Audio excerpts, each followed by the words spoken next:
Hi, it's Jack, and this is the podcast version of this episode. If you want to read the words as they're being analysed, then if you're on Spotify, you can become a subscriber of this channel or head over to the YouTube channel. And on both platforms, you can also sign up to get exclusive episodes and early access to the regular weekly episodes too.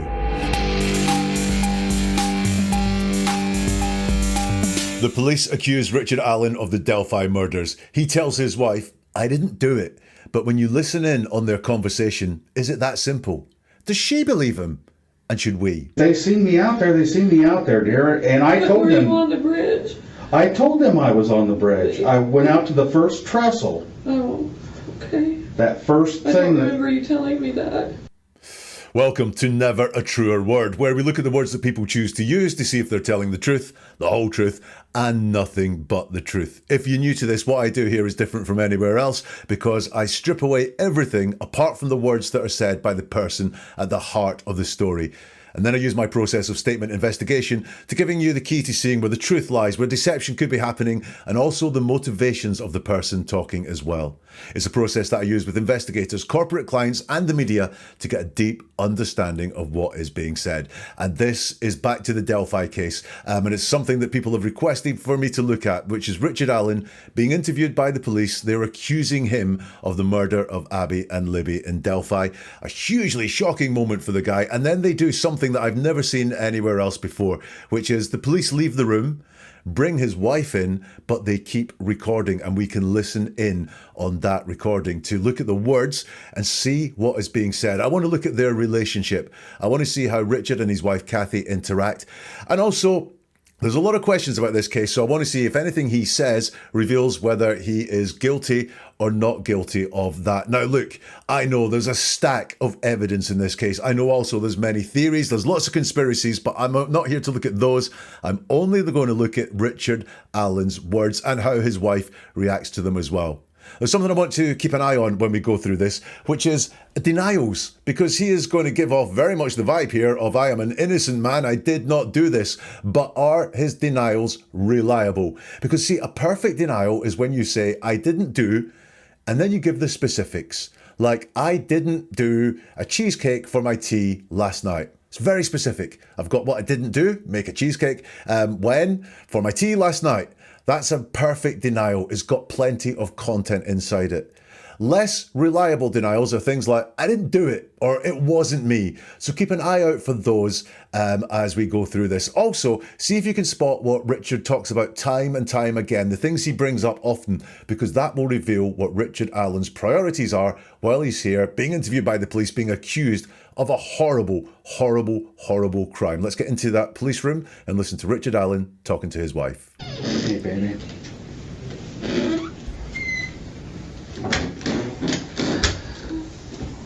Tanya. It's all right, babe. It's gonna be all right.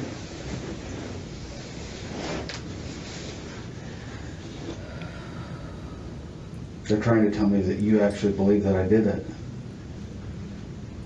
And I just can't believe that. Trying to figure out why there's a bullet out there, dude. I know. Do you think I'm not? And that's what I told them. I can't explain something I don't understand. I tried to explain to them that there's no way that a bullet from my gun was at a murder scene because it didn't happen. I didn't even have my gun that day I went out.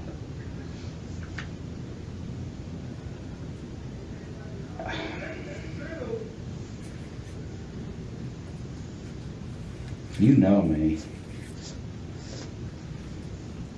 You know this isn't something I could do. And I know that you know that. You don't have to tell me that, I know. So this is the very first interaction when Kathy walks into the room, and the first thing he says is a greeting, a salutation. Hey, baby, how you been? And he doesn't get, well, I was going to say he doesn't get much back from her. He doesn't seem to get anything back from her, certainly in terms of words at all. This is obviously a shock. This is a traumatic event for the pair of them. So he continues to try and get something out of her. It's all right, babe. It's going to be all right. And then once he's reassured her, said hello to her and reassured her, I believe he goes on to what is the most important thing for him, because it's the first thing beyond these greetings that he says, which is, they're trying to tell me that you actually believe that I did it. And I think this is his priority all the way through. That is not so much wanting to prove his innocence, not so much wanting to say, I didn't do this and we've got to get me out from under this. It's finding out where his wife sits with all this. They're trying to tell me that you actually believe that I did it. Now, he doesn't ever make this a question. He just says it as a statement. They're trying to tell me that you actually believe that I did it. I just can't believe that. He's making statements and he's looking for a reaction to those statements. That suggests to me there's something unbalanced about their relationship here, or at this time, because he's not asking a question of, you know, I didn't do it, right? You know, and putting a question mark after it. He's in statement form here and trying to get something back. He says, I just can't believe that. If you're a regular here, you will know that that word just makes me go ping. Look out for deception. As I always say, when someone says just, it doesn't prove they're lying. It doesn't prove you're being told a lie. But when someone says just, be alert for deception happening. What I think going on here is he says, I just can't believe that. And really, he's just trying to state it in a really basic form. Look, it's just this. I just can't believe that. He wants the reassurance back. It's not just, I don't believe that. But I don't believe that. I want to hear from you that you believe that I didn't do this, that you are on my side here, that you're not turning against me. I think that's what's important to him, and what the priority is with him. The priority for him is what she believes. He wants to find out what she believes. But you'll notice the care there at the very beginning is all one way. It's from him, the accused, on her. There's no care from her expressed at the beginning towards him whatsoever. Let's see if that changes as we go.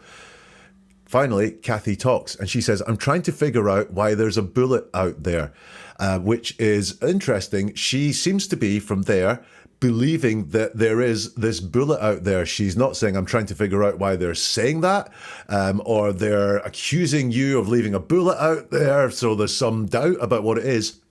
She seems quite certain in her belief, actually, that there is a bullet out there. I'm trying to figure out why there's a bullet out there. You'll notice she doesn't respond to what he said. So he was like, well, let's just go and check the words. They're trying to tell me that you actually believe that I did it. I just can't believe that. She doesn't respond to what he says there. She doesn't say, I believe you're innocent, or even, I believe you did it. She doesn't say anything of that. She doesn't respond to what he says at all. Instead, I think she leads with her priority, which is, I'm trying to figure out why there's a bullet out there. So she doesn't respond to what he says. And he says, I know, do you think I'm not? And that's what I told them.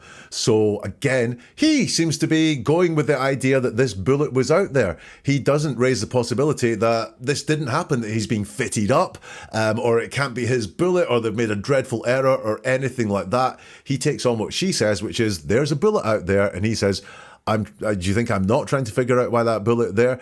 That's what I told them earlier. Again, he wants to know her thinking, though. Do you think I'm not? Is a question mark. Is the first question that he's asked. And it's because he wants to find out where she is. His priority is finding out what's going on inside her head. More from him. He says, I can't understand something. I can't explain something I don't understand. I tried to explain to them there's no way that a bullet from my gun was at a murder scene. Interesting choice of words there.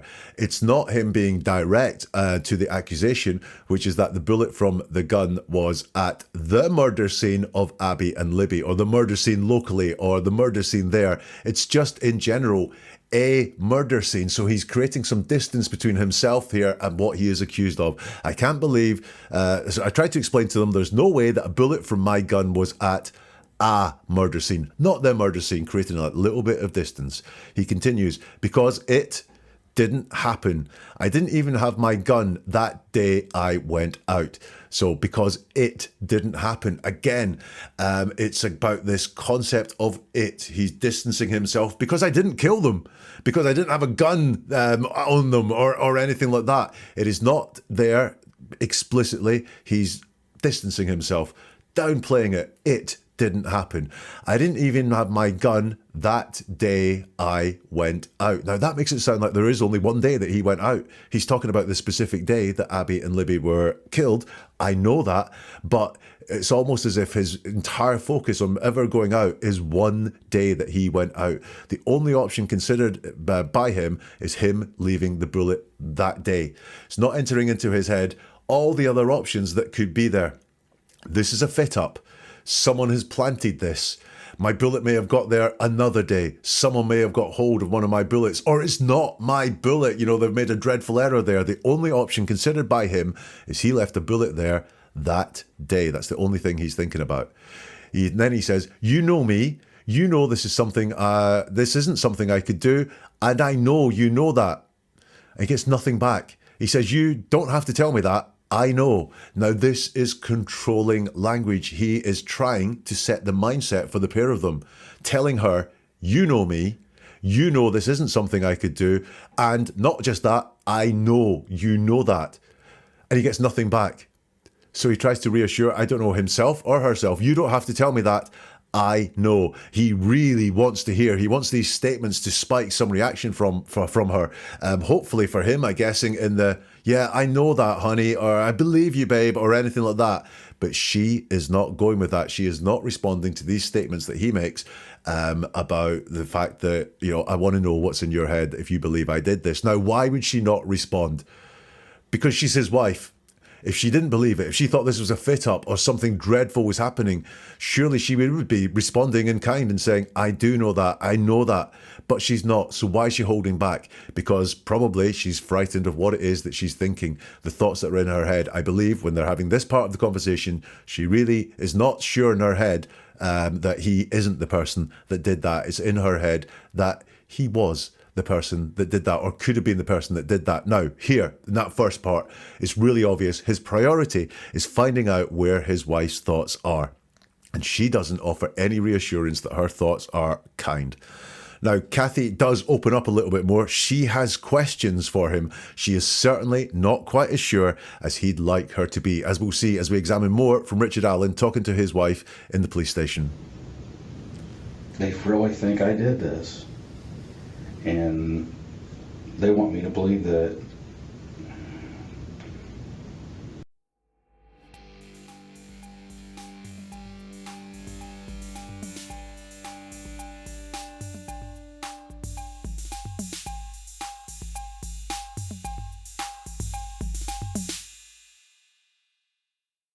I know you know I didn't do this. I guess that's what I'm saying. I don't know what they're trying to do here, but I'm not going to say something that's not true, and I can't explain something that I don't understand. The only way for me to explain it is that I don't know, because I'm saying it's not possible. There's no way that a bullet from my gun ended up at a murder scene. I didn't murder anybody. I didn't help somebody murder anybody. You know, I'm not going to sit here and try to convince you. I know you know me. I know you know that I didn't do this. Had anything to do with it. They talk about scheming or something. Yeah, I don't.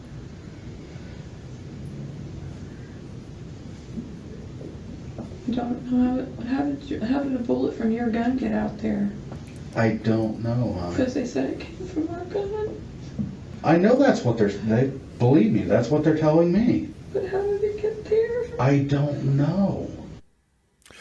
So here we have him talking some more to her, and she finally starts raising some questions. He says, they really think I did this, and they want me to believe that. I know you know that I didn't do this. I guess that's what I'm saying. So once more, we have this downplaying of what he is accused of. They really think I did this.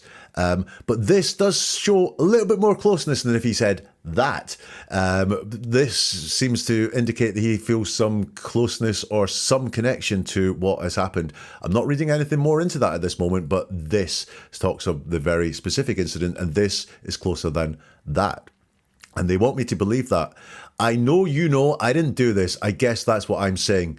So once more, he's prodding her, but he's not asking a question. He doesn't feel able, and I think he's probably scared of what the answer would be, of saying, do you think I did this? Or, you know, please tell me you know that I'm innocent. He's telling her what he knows she knows. I know you know I didn't do this. I guess that's what I'm saying. I'm starting to see some issues in this relationship, dysfunction in this relationship, some control from him in this relationship, and potentially the start of something that I think is manipulation here, telling her what she thinks, basically. I don't know what they're trying to do here, but I'm not going to say something that's not true. And I can't explain something that I don't understand. So once more, he's talking in kind of general terms. He's not talking in very specific terms about what they're accusing him of. He's talking about something. I'm not going to say something that's not true. I can't explain something that I don't understand. Interesting, it enters into his mind that he could lie about this. I'm not going to say something that's not true.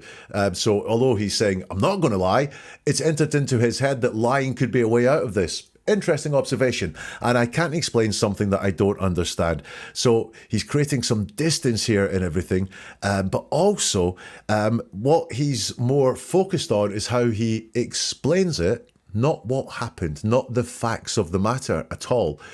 He is looking for a way to explain it. So we've got this thinking that maybe telling a lie would be a way out, although he says he's not going to do that. And also not what he's looking for is establishing the truth and the facts, but how he explains what has been found. The next thing he says is the only way for me to explain it is I don't know because I'm saying it's not possible. That, again, is a little bit more distance going on here. The only way for me to explain it is that it's not possible would be very direct. It's not possible. Very straightforward, very direct. But to add, I'm saying it's not possible is an element of distance. That is not the same thing as it is not possible. It's only I'm saying that it's not possible. Then he gets a little bit more direct.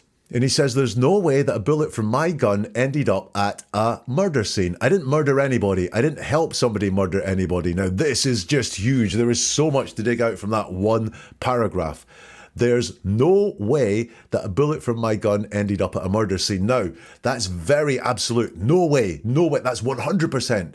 But it's a totality. It's an absolute. And when people talk in those totalities and absolutes, they're very rarely true. Let's just examine the logic of it for a moment there. The bullet could have been planted. Someone else could have stolen his gun, used it, put it back. Seems unlikely, but it's a possibility. There are ways, innocent ways, that a bullet from, or innocent for Richard Allen's point of view, that a bullet from his gun could have ended up at that murder scene, or the way there are less innocent ways where he's being fitted up and it's been planted there. So there are ways. There's not no way. So he's being overly convincing here with his language. Watch out for people trying to convince you by using totalities here. But it changes a lot.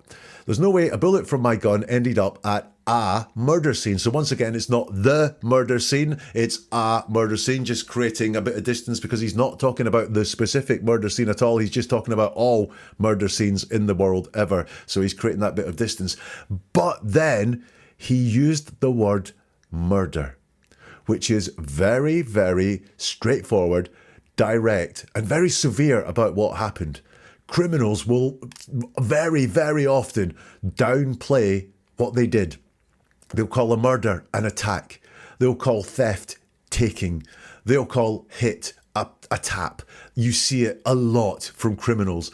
And yet he is using one of the strongest words you could use to describe what happened to Abby and Libby. A murder scene.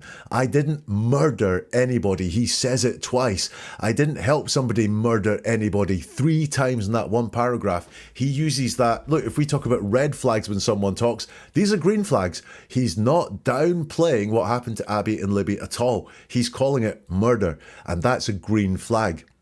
Still got some red flags from him though, because, you know, this is a very complex set of words. I didn't murder anybody, not those girls or not Abby and Libby. It's I didn't murder anybody. So he's gone into general terms again, just like a murder scene. He's not being specific about this case. When I spoke about denials at the start, the more specific they are, the more believable they are. And this is not specific at all. I didn't murder anybody.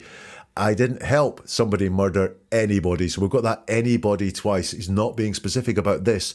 However, and I told you, this one paragraph has so much interesting in it.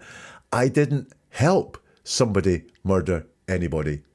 Now, I've looked at Richard Allen's words before. I've looked at some of the evidence that came up in the trial. And often when he is talking about the killing of Abby and Libby, he uses words that suggest that there was more people involved than just one murderer. Here we have, I didn't help somebody murder anybody. Very much what we're looking at here is that the police are accusing him of doing it.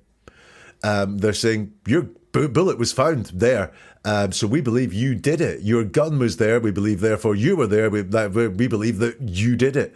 However, it's entered into his head that there was maybe somebody did it and somebody gave some help there.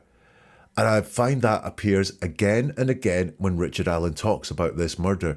The fact that it might not have been one person that did it. I didn't help somebody murder anybody. I'm just going to read that one paragraph again because there is so much in it. There's no way that a bullet from my gun ended up at a murder scene.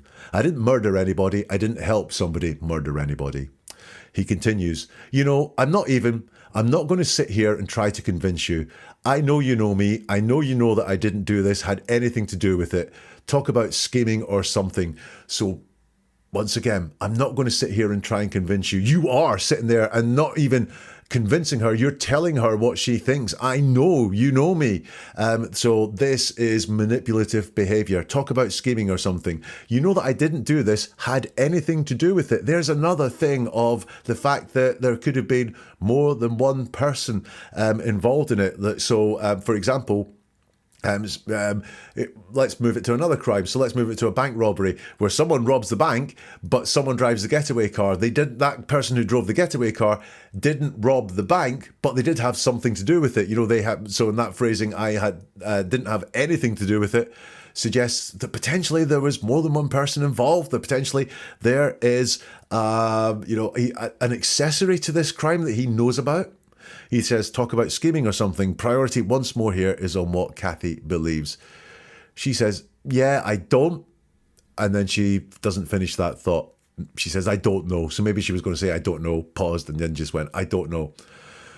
How did you, and she was going to ask him a direct question. How did you, whatever, how did a bullet from your gun get out there? And Richard's reply is, I don't know, hon. And now, I very often pull up people who say, I've no idea, because often we do have ideas. As outlandish as they might be, I always say, I have no idea is someone trying too hard to convince you that they don't know anything about this. I don't know, I always say, is a more reliable tell for someone telling the truth. And she asks him, how did a bullet from your gun out there? And he says, I don't know. An indicator that we could be truthful there. Then she says, because they said it came from our gun. Interesting, I've listened to that over and over again because what I was expecting there was your gun. She even calls it earlier. How did a bullet from your gun get out there? But I'm convinced she says our gun. Interesting. Our gun. Maybe they just think they have joint ownership of it. It's a family gun. I don't know, but she does say our gun. He says, I know, believe me, that's what they're telling me. So once more, there's just no opening up to the fact that anything else could have been gone on there. But how did it get there? Once again, he says, I don't know. So that is just a green flag again. And this is what makes this so interesting to me, is I see many, many things I don't like in Richard Allen. I do not see a very specific denial to anything that he's accused of. I see that his mind is closed off as to how that bullet got there, apart from the fact that if that bullet was there, he must have murdered them. But there's those green flags, not downplaying the severity and all this. I don't know. For all he tells her what she knows, he's quite willing to say, I don't know. So here in that first part, the I don't know, and there's no downplaying, green flag material, but she is not sure about his story at all. She knows him very well, I would hope, because she is his wife, has some doubts about how that bullet got there. There's lots more to come from Richard Allen talking, including he talks about the day that he was on the trail when Libby and Abby were murdered, and he talks about being on the bridge as well. Let's hear some more from the guy. They said there was one in your box above your dresser that matched it. They showed me that picture too. I can't explain it. And I can't either. They keep asking me and I don't know how to answer that. You There's no answer way it. for me to know. I understand. Me either. And that's what I'm trying to tell them. You want to keep asking me and I just keep telling you I can't explain it. I don't know how to explain something that isn't possible. Yeah. But I know, this is what I do know. I know that no bullet from my gun was connected with a murder in any way, shape, or form. And there's no way a bullet from my gun would have been near Abby and Libby's murder or anything else, because I never even seen those girls. Period. And I didn't even have my gun that day. So that's what I'm trying to say. I don't know how to make that any clearer. I don't know how to make that any clearer. I don't know how to make somebody understand. I get what he's saying. I don't have a way to explain it. So he's talking now in much more detail about the day that the girls were murdered. Kathy again makes a statement, and he replies to the statement, unlike Kathy with some of his statements. They said there was one in your box above your dresser that matched it. We're talking about bullets here. He says, they showed me that picture too. I can't explain it, and I don't. So once more, his focus is on explaining it, not whether it happened or not, but how does he explain it? That's a red flag for me. She says, I can't either. They keep asking me and I don't know how to answer that. There's no way for me to know. He says, I understand, me either. And that's what I'm trying to tell them. So look, one of the things I've noticed is he is very good at creating unity with Kathy. So when she says things, he empathizes with them and says, I'm in the same boat as you. Now that can be a very caring concept, but from some of the other things I've seen here, is it also a manipulative tactic that I'm going to take what she says, I'm going to acknowledge it, and I'm going to reassure her on that. Do let me know in the comments what you think about that tactic that he's using. He says, you want to keep asking me and I just keep telling you I can't explain it. I don't know how to explain something that isn't possible.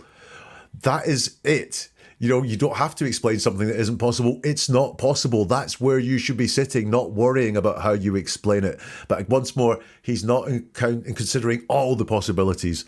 He continues, but I know. This is what I do know. I know that no bullet from my gun was connected to a murder in any way, shape, or form. Once more, one of these really interesting paragraphs. No bullet from my gun was connected with a murder, not the murder. And it's not, I didn't do this murder. It's not, I'm not the murderer of these girls. It's just a murder, any old murder. But he does use the word murder again. It's the fourth time he's used it. Real big green flag for the guy there. But then he talks in this absolute again. In adding in any way, shape, or form doesn't change the meaning of that sentence. He is being persuasive now, or convincing now. He could have finished that. There's no way, no bullet from my gun was connected with a murder. But then he adds, in any way, shape, or form. He's trying to sell the story to Kathy here with persuasive words and convincing words. In any way, shape, or form. No bullet from my gun was connected with a murder. Again, we've got this thought that it's not, it's not, I didn't murder someone. It's the connection to the murder in there as well. And there's no way a bullet from my gun would have been near Abby and Libby's murder or anywhere else, because I never even seen those girls, period. And I didn't even have my gun that day. So he mentions the victims by name. He humanizes them. He could have kept it at this big, vague, murder. We'd have got a little bit closer if he called it the murder. He gets closer still when he refers to Abby and Libby's murder. He uses the word murder again, which we've spoken about, but also Abby and Libby's murder is humanizing them. It's not dehumanizing the victims, which is something, again, a lot of criminals will do. Dehumanize the victims, create all sorts of space, call them those girls, or not refer to them as people at all. But he humanizes them, calling them Abby and Libby there. Another green flag. But there's no way a bullet from my gun would have been near Abby and Libby's murder. And then he ruins it, or anywhere else. Well, look, you're talking in absolute terms again. There is absolutely ways that a bullet from your gun could be anywhere else. This is not true. You're selling a story and you're trying too hard to sell the story there. Because I never even seen those girls, period. And I didn't even have my gun that day. So now the order there is interesting, because it could be, and I would listen to him if he'd said, Look, there's no way a bullet from my gun could have been there. I didn't even have my gun with me that day. And if he jumped to that. But before he says he didn't have his gun with him that day, he says, I never even seen those girls, which is logically doesn't make sense there. I never even seen those girls. I didn't even have my gun with me that day. This is a sales job. This is him doing a selling job here, where he's mentioning all the benefits and features of the product that he's trying to sell. So the gun wouldn't have been near the murder or anywhere else. I never even seen those girls. I didn't even have my gun that day. It's like a tele ad where they just bombard you with messages after messages, trying to find the one thing there that will make you go, I'm going to buy this product. That's what this feels like. But he makes it sound logically as if he had seen the girls, then this would have been possible. Yeah? That's what it's there. There's no way the bullet from his gun could have been found near Abby and Libby's murder because I never even seen those girls. The logic there is if I had seen them, then there would be a way for that to happen. Interesting way of logic. He then sighs and he says, that's what I'm trying to say. I don't know how to make that any clearer. So he's still looking to get something back from her that's like, okay, hun, I believe you. That's what I'm trying to say. Try implies failure. And I think he realizes that he's not quite cutting through to her, which is why we've seen this sales language step up. He's gone from the very start saying, I know you don't believe this. And not getting the reassurance. You're right, I don't believe this. He's now trying to sell the story to her. He says, I don't know how to make that any clearer. I don't know how to make somebody understand. I get what he's saying. I don't have a way to explain it. So once more, I don't know how to make somebody understand. He's talking in these big general terms rather than asking her a question. What can I do to reassure you? He doesn't want to do that. He doesn't want to engage with her that way. He'd rather make statements and see if something comes back at any of those. And then I don't have a way to explain it. Once more, his focus is on explaining what has gone on rather than proving innocence and saying that is not me. So here in this section, more green flags from the guy. Because he talks about Abby and Libby, humanises the victims, and also continues to talk about the murder, and also that I don't know. I'm seeing green flags when he talks, but he is trying very hard to persuade her with a sales job that, and a bad sales job, because some of it doesn't make sense, that he was not involved in the murder of those girls. He's going to try another tactic soon, because we all know the Delphi murders, the victims are two young girls, Abby and Libby. Who is the victim in Richard Allen's mind? We will find out as we go back to him in the interview room. Listen, do you ever feel like you're not being told the full story? Well, you're right. That's happening to you all the time. Just like Kathy is not opening up to Richard here with what she thinks and she's starting to ask some questions to try and get somewhere. We're not hearing the full story from people around us in our lives. And I'm here to give you the key to seeing deeper, because I want you to hear the world with new ears. And I'm on a mission to share this with you and as many people as possible. So if you want to unlock that secret, subscribe to this channel or follow it. Join in the movement. Dive into the archives as well. There's more Delphi to look at. There are more police interviews and people in police stations to look at as well. A fascinating treasure trove of cases waiting to be explored. And do you know someone who needs this? Someone who would benefit from hearing the truth and really understanding what someone was saying to them? Then help this get out to more people. It can be as simple as just pressing that like button. That helps this get out to way more people. Or putting a comment underneath this. Or sharing it, recommending it to others. Just pass this on. Because every like, every single click something like this gets fuels the fire for never a truer word, because it allows me to dig deeper, to analyze further, to do more content and bring this life-changing skill to even more people. It's a tremendous gift to give people, so just one button press can make this go further. Let's go back to the police station. Richard Allen talking to his wife, Kathy. And they're like, there's a witness that said it was you out there. Dear, I don't And know I'm what... like, how did they know it was you? And so they said they showed her a picture. And I'm like, of course you were out there. If they seen me out there, they seen me out there, dear. And I told Were you them... on the bridge? I told them I was on the bridge. I went out to the first trestle. Oh, okay. That first I thing don't that... remember you telling me that. You told me you weren't, so I told you you weren't on it. But I didn't. It doesn't... hon, you're not in any trouble. You didn't do anything. I didn't do anything. Tell him, right? Huh? I didn't know you were on it. I'm sorry. Well, don't worry about it. You told me you weren't. Huh? You told me you weren't, so I just was... No, I told you that I walked.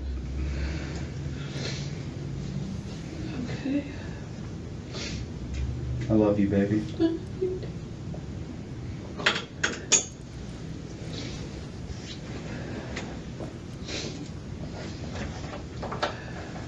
I don't know what they're trying to do, but I know that that's not what I told you. And I love you. And it's just, Wow, I think there's a real couple of moments in that for us to look at. Kathy says, there's a witness that said it was you out there. She's making a statement. She's not asking a question. He says, dear, I don't know. We don't get to find out what he doesn't know. And I'm like, how did they know it was you? And so they said they'd show me a picture. And I'm like, of course you were out there. And he says, if they see me out there, they see me out there, dear. And I told them, which is, again, slightly distant. It's not, well, I was out there, so someone would have seen me out there. I was walking there that day, so yeah, people would have seen me out there. And she says, but were you on the bridge? And he says, I told them I was on the bridge. I went out to the first trestle. So he doesn't quite answer the question. Kathy says, were you on the bridge? It's a yes or no question. Yes, I was. No, I wasn't. But he doesn't say yes or no. He says, I told them I was on the bridge. I went out to the first trestle. Sort of answers the question, but doesn't quite answer the question. Doesn't say, yeah, Kathy, I was on the bridge. She says, oh, okay. A very disappointed sounding, oh, okay. And he goes to talk and he says, the first thing that, and she interrupts and says, I don't remember you telling me that. Then there's something unclear. So I told them you weren't on it, but I didn't. And then he says, it doesn't, hun. You're not in any trouble. You didn't do anything. I didn't do anything. And then we have some weeping. It doesn't, hun. You're not in any trouble. She's not. She's not the one that's accused of murder. What sort of trouble would she be in? Is she worried about what he is going to say? Because as the conversation goes right now, she's told the police something that contradicts what he's said. He says, you're not in any trouble. Why does the concept of her being in trouble enter into his head? You didn't do anything. I didn't do anything. Again, I didn't do anything. One of these big, broad, sweeping, general statements. It's not very specific at all. Kathy cries for a bit and says something, and he says, huh, to get some clarity. And she says, I didn't know you were on it. I'm sorry. So I didn't know you were on it, as I didn't know, which we've spoken about before. It's generally an honest thing. I'm sorry. She is apologizing for this. He says, well, don't worry about it, hun. So once more, he's in the reassurance phase. And she says, you told me you weren't. Now, that's quite a direct statement. You told me you weren't. There's nothing frivolous about that. There's nothing extra in there. There's nothing ambiguous about it at all. You told me you weren't. She's saying that with a certainty and with a sureness as well. You told me you weren't, i.e., you told me you weren't on the bridge. Not, you didn't tell me you were on the bridge, but you told me you weren't on the bridge. And he says, ha, question mark style, huh? Now, that's a question. Is that buying time? Because he's like, oh, crap, I've spent all my time trying to reassure her that I'm an honest guy, that I didn't do any of this. And now she's got questions about the veracity of my story because there's something going on here where I've told her I wasn't on the bridge, but I'm now saying I was on the bridge. How do I get out of this? I need some thinking time. So I'm going to go, huh? And ask a question, ask her to restate the question so that I've got that thinking time. You told me you weren't, so I just, and he says, no, I told you that I what? And he stops. He doesn't finish that phrase. He doesn't say, I told you that I walked on the bridge. He pulls out of that. We hate lying as people. Lying is really hard. And he doesn't finish. If this was a lie, if he has said to her before, I didn't walk on the bridge, and now he's saying, I told you I walked on the bridge, he stops short of saying that. He just says, no, I told you that I what? She says, okay. And then he says, I love you, baby. I think this is him trying another tactic to try and get something back from her. She says, I know you do. So it's not, I love you back too. It is, I know you do. I don't know what they're trying to do, but I know that's what I told you. I love you is what he says. So in that extract there, her telling of where he said he was, i.e. you told me you didn't go on the bridge, is more believable than the way he deals with what it was that he said to her. And I see more manipulative behaviour from Richard Allen here. He's trying all the tactics to try and get something back from her. I don't like what he's doing to her one bit. I think there is some dynamics in that relationship which are very interesting. Let's get some more from the guys. They're not going to get away with this.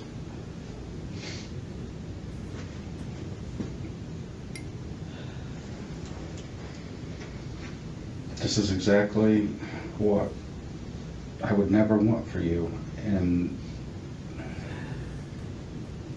there's nothing I can do about it. I'm not going to say I did something I didn't do. I'm not.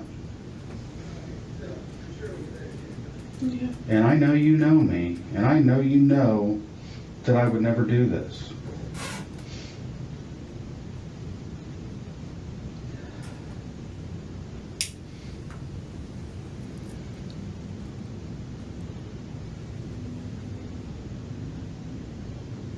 All I can say, hon, is you know me. I know, and I know you know me, and I know you.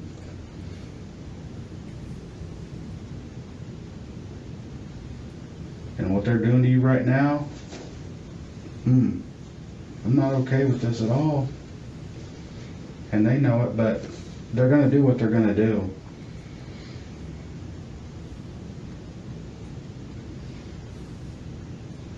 I'm just sorry you're having to hurt. I'm sorry I'm having to go through it. I mean, it's like I told them, the damage is already done. You've already talked to people I work with, you've talked to neighbors of mine, and I care about what people think.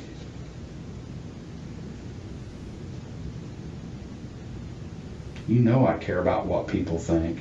I know. You'll notice in that the previous one where Kathy was saying about what he told her about walking on the bridge, she was very verbal. And this is right after that. And I think in her head, she thinks he's changed his story here. What is going on? I'm convinced he has changed his story. She says very little there. The rest of it, if I didn't like Richard Allen before, I'm not any bigger of a fan of his now. They're not going to get away with this, is how he starts that extract. Away with what? He doesn't say what this is. It's not, again, not very specific. They're not going to get away with fitting me up. This is exactly what I would never want for you, and there's nothing I can do about it.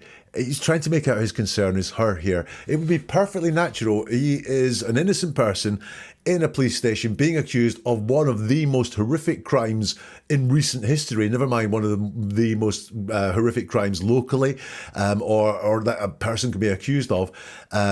And it would be perfectly natural if his concern was himself.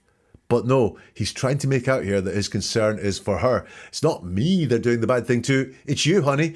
This is exactly what I would never want for you, and there's nothing I can do about it.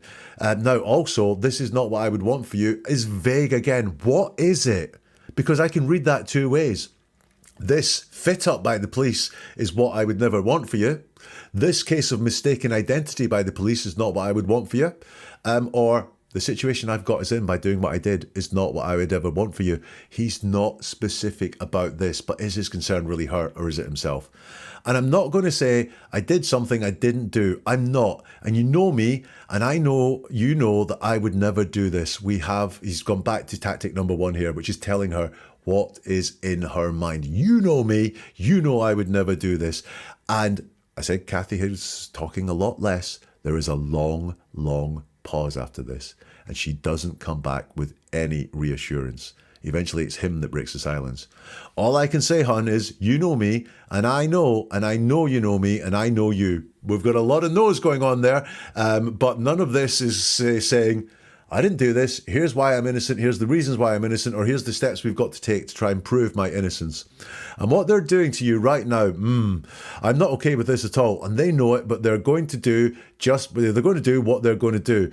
I'm just sorry you're having to hurt. I'm sorry I'm having to go through it. I'm just sorry you're having to hurt. Again, we've got this just, and I think it's a deceptive use of just. But once more, why? Why is she hurting? He doesn't say who's doing the hurt here. He's keeping himself one step removed from that. I'm just sorry you're having to hurt. These words could go with him feeling that he's being fitted up by the police.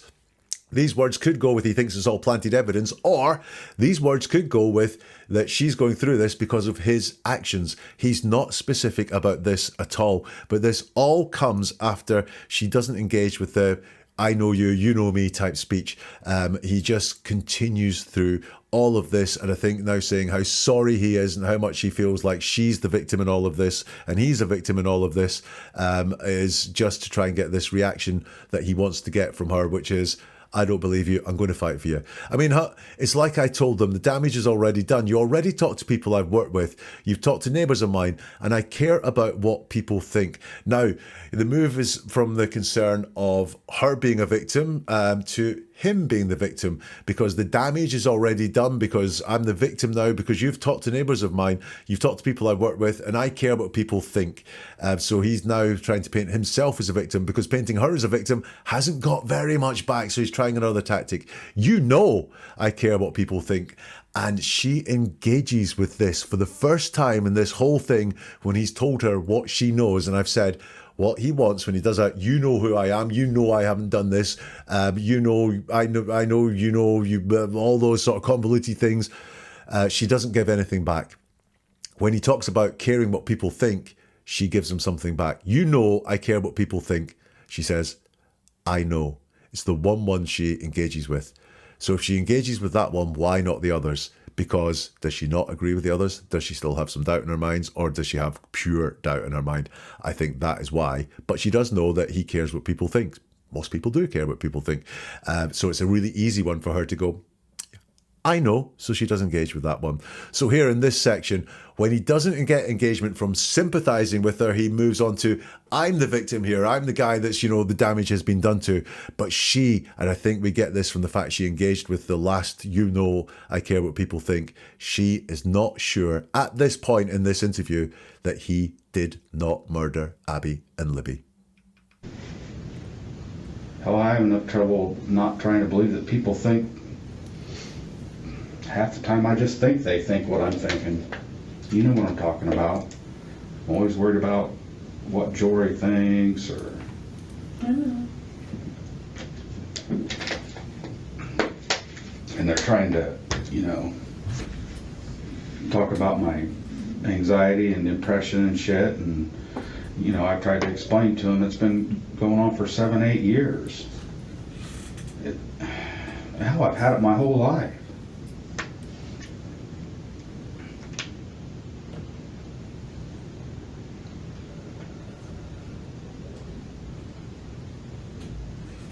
They want me to tell them that I did it, and I'm not going to. I'm not going to admit to something that I didn't do. How stupid is that? I don't care what they do to me. I'm not going to admit to doing something I had nothing to do with. And I'm not going to try to explain something I can't explain, because I don't know. You tell me, because I don't know.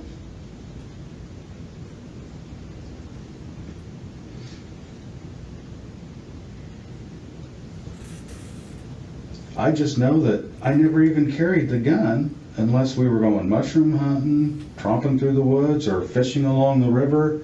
That's the only time I even carried it for the most part. I never even would have, hell, I haven't carried my gun, and I don't even remember a time when I used to carry it. I mean, other than going fishing, like if we were going night fishing. We've got him talking more absolutes there, but we'll deal with. Hell, half the time I have trouble with not trying to believe that people think. Half the time I just think they think what I'm thinking. Really jumbled up set of words. It's hard for me to read them out. Half the time I have trouble not trying to believe that people think. Half the time I just think they think what I'm thinking. You know what I'm talking about? Always worried about what... Now, he says something after that. Again, if you know what it is, please let me know in the comments, because I've got some possibilities. I'm always worried about what the jury thinks, or what Joy thinks, or what Geordie thinks. I don't know, but I'm always worried about what someone thinks, or something thinks, or... And she says, I know. So once more, she's engaging with this fact. So she's very happy to engage with the fact that he worries about what people think. And they're trying to, talk about my anxiety and shit. And, I've tried to explain to them that it's been going on for 7-8 years. I think he mentions depression in there as well. They're trying to talk about my anxiety and depression. And, I tried to explain to them that it's been going on for 7-8 years. Hell, I've had it my whole life. I wonder why they changed there. I'm really interested in why it's changed from the anxiety depression has been going on for 7 or 8 years, and also my whole life. The two things can't be true. I think that maybe potentially he's suffered from it his whole life, but it's only been diagnosed, or he's acknowledged it in the past 7 to 8 years. Potentially the 7 to 8 years time frame means that it centers around the time of the murders, and he thinks, I don't want to draw that focus to anxiety and depression around then, so I'm going to pull it out and say I've had it my whole life. He's upped the stakes now with her, the emotional stakes that he's talking to her. He cares what people think. This is he's decided that it's time to go for how I feel, how I'm reacting to this.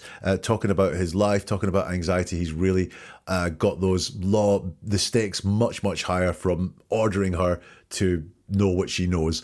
There is a long pause at the end of that as well. He leaves it a long time to get some sort of reaction, and he doesn't get much at all. They want them to tell me I did it, and I'm not going to. I'm not going to admit to something that I didn't do. How stupid is that? Again, we have this downplaying and distancing. They want me to tell them that I did it. I'm not going to. Now, those could, again, be the words of an innocent or a guilty person. There's nothing specific in there. I'm not going to. It's not, I didn't do it. I'm not going to do it. I'm not going to admit to something that I didn't do. How stupid is that? So once more, it's downplayed again to this something that I didn't do. Then he says, I don't care what they do to me. Which I think, again, is him trying to yank her chain a little bit with emotions. He's brought up anxiety and depression, and now he's saying, I don't care what they do to me, just to try and get something back there.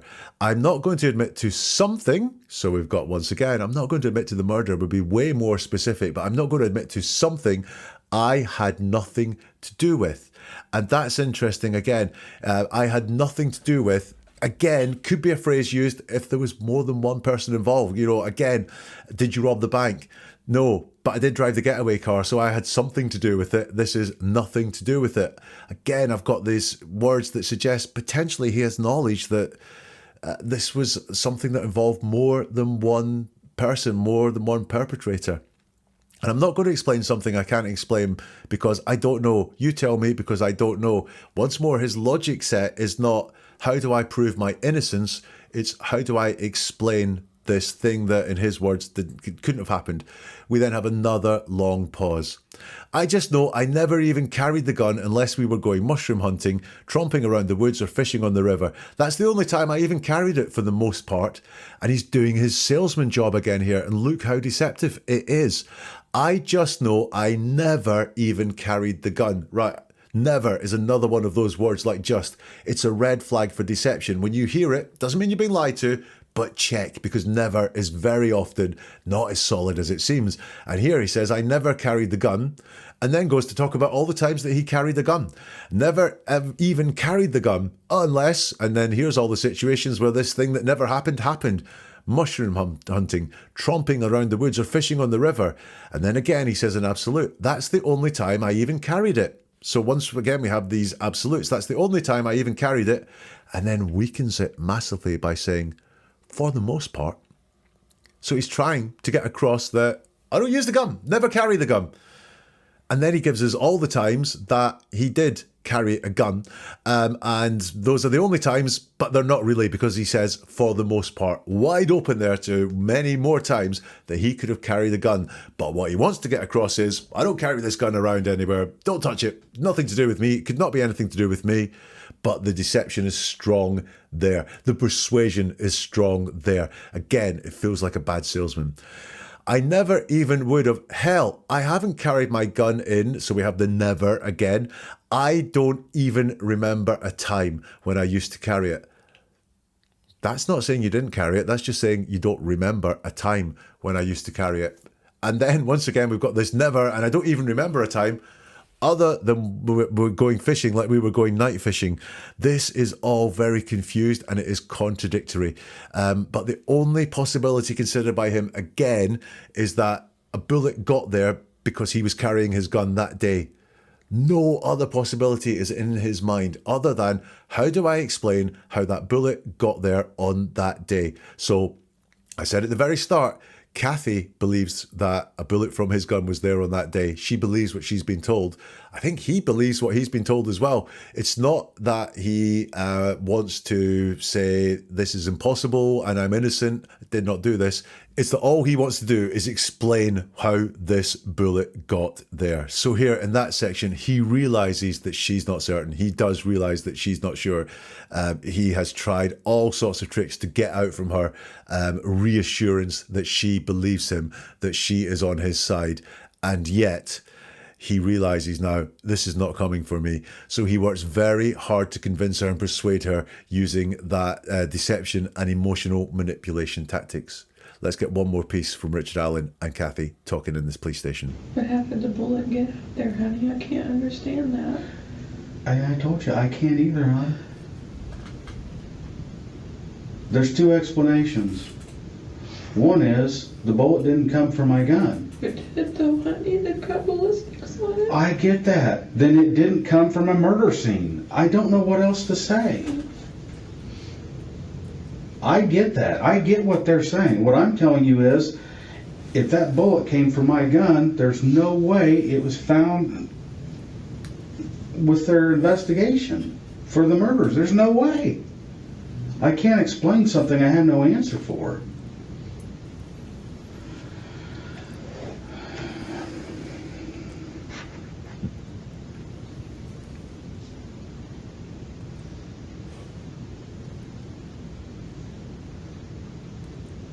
They want you to think that I done it.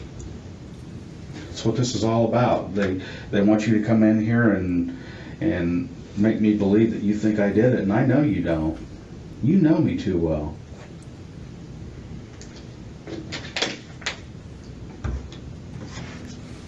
You know I'd never do something like this, or even be involved with something like this.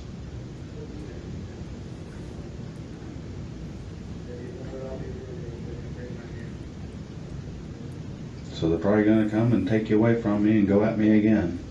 So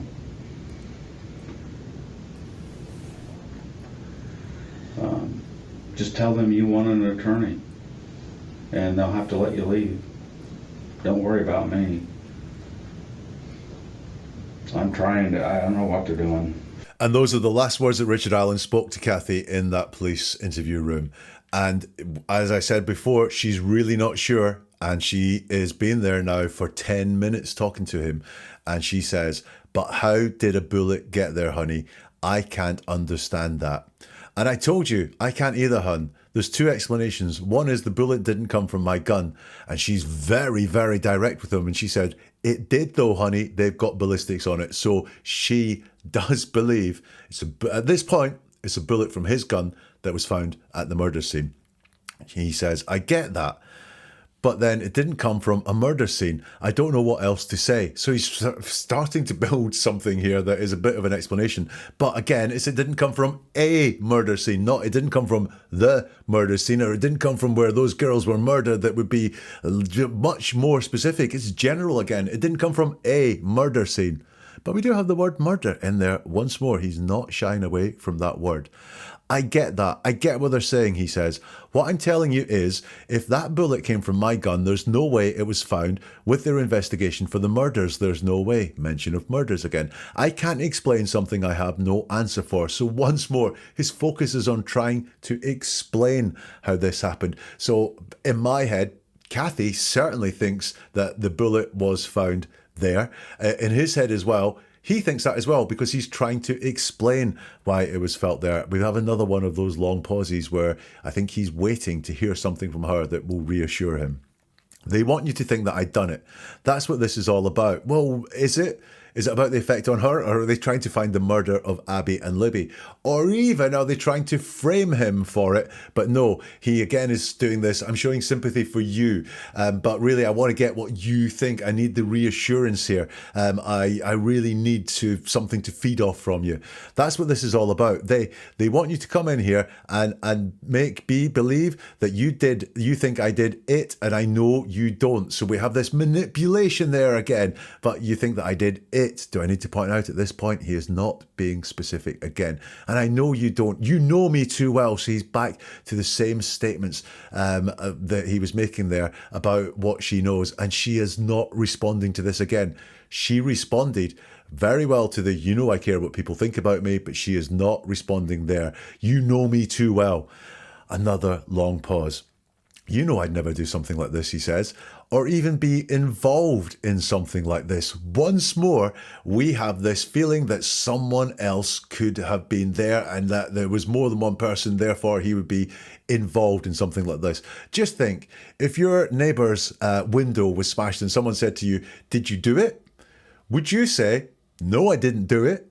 Or would you say, I wouldn't be involved in something like that? Really, those word choices are really interesting. So they're probably going to come and take you away from me and go at me again. I think they're trying to build the victim status, make her feel sorry for him. So just tell them you have an attorney and they'll have to let you leave. Don't worry about me. I don't know what they're doing. And that is where he leaves it. The police come back in and Kathy is taken out. So here in that last part, and I think he knows the time is running short, his focus is where it has always been.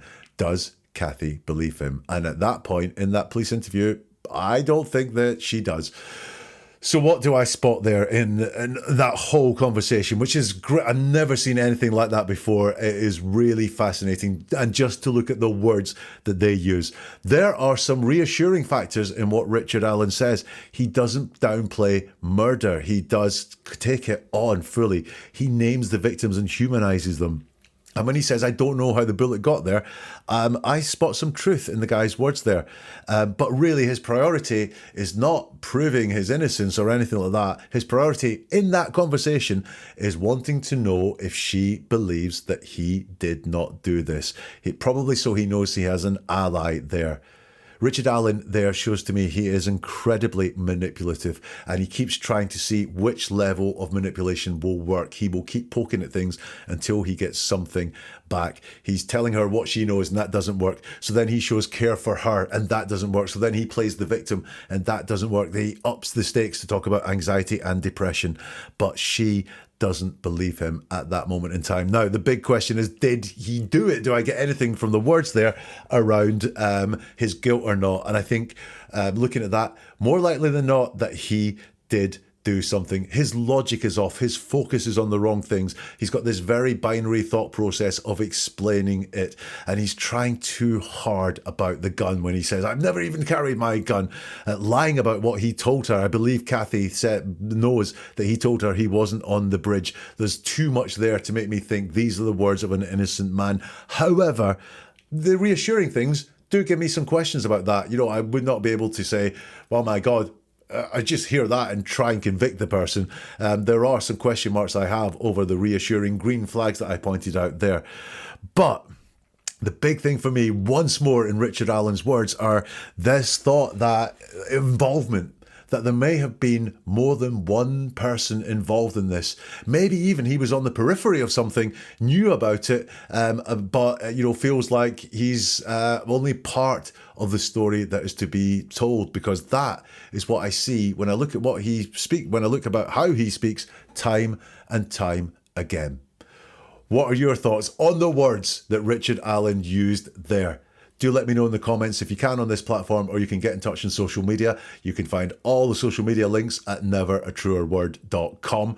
Also there you can find a whole load more videos, including more on the Delphi case and podcast too. And sign up for the monthly newsletter where you'll get a deep insight into the ways that people use words to tell the truth, but mostly how people use words to manipulate us. You'll find that all at neveratruerword.com. And we'll see you soon for something new from Never a Truer Word.